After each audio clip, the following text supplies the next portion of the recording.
కొణిదెల పవన్ కళ్యాణ్ అనే నేను శాసనసభ సభ్యుడిగా ఎన్నికైనందున శాసనం ద్వారా నిర్మితమైన భారత రాజ్యాంగం పట్ల నిజమైన విశ్వాసం, విధేయత చూపుతానని, భారతదేశ సార్వభౌమాధికారాన్ని, సమగ్రతను కాపాడుతానని, నేను స్వీకరించబోయే కర్తవ్యాన్ని శ్రద్ధాశక్తులతో నిర్వహిస్తానని దైవ సాక్షిగా ప్రమాణం చేస్తున్నాను.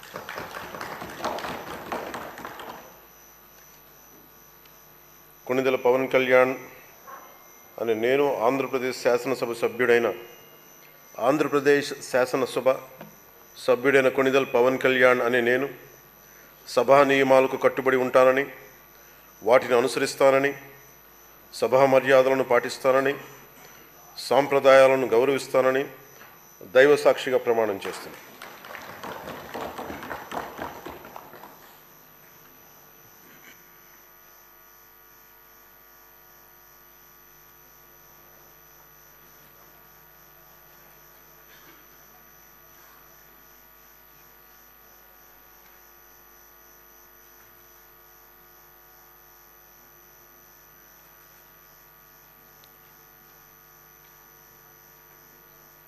శ్రీమతి అనిత వంగలపూడి.